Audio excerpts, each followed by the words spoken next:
Bonjour, Patrick Mispollet, je suis l'ex-président de Orangina Schweppes en France et en Belgique.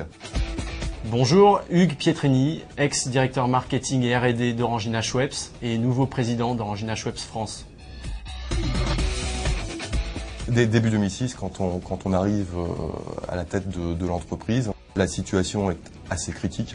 Des parts de marché à la baisse, des volumes à la baisse, une profitabilité à la baisse, et puis des investissements marketing qui ont été réduits au fil du temps.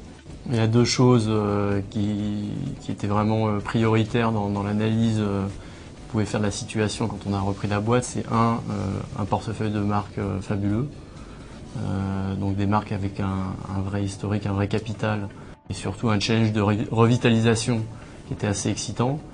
Et puis le deuxième point, c'était le contexte de management, qui était un contexte de LBO, avec la capacité d'avoir tous les leviers en main, donc de la R&D jusqu'au développement commercial. Une des premières actions qu'on a entreprises en arrivant, c'est de clarifier le portefeuille de marques. On a dans notre portefeuille une douzaine de marques, et il était essentiel pour nous d'être très clair sur la vocation de chaque marque dans notre portefeuille. Donc on a fait cet exercice pour arriver à 3 marques stratégiques, Orangina, Oasis, Schweppes. Donc ça nous a permis d'énormément clarifier notre gestion des marques et d'avoir une allocation de ressources extrêmement claire en fonction du potentiel perçu de chaque marque.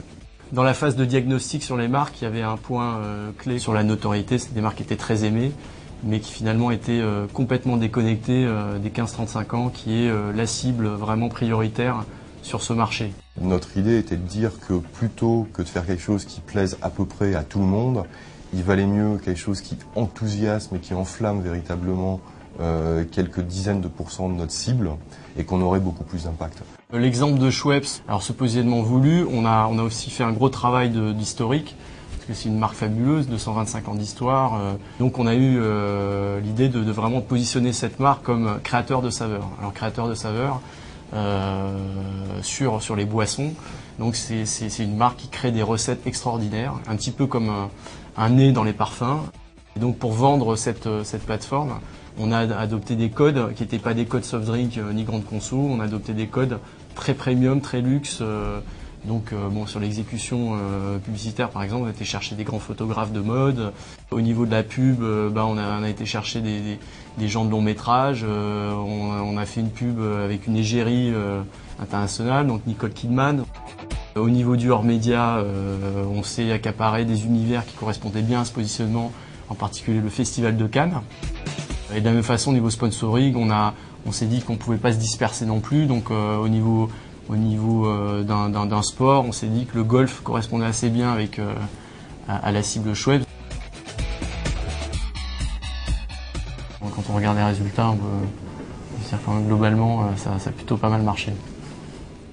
En l'espace de 4 ans, donc le chiffre d'affaires de la société a augmenté d'à peu près 50%. Au niveau volume, on doit être dans les 25-30%, avec des gains de part de marché continus depuis 2 ans et demi. Une marque comme Orangina, en 2009, c'était la marque qui a eu la plus grosse croissance en grande consommation, tout secteur confondu, puisqu'on est terminé l'année à plus de 20% en volume. Au-delà des résultats de part de marché, des résultats de profit, etc., c'est quand même une aventure humaine.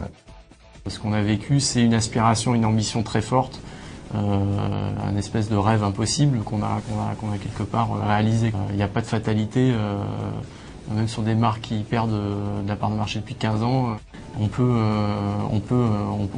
refaire l'histoire.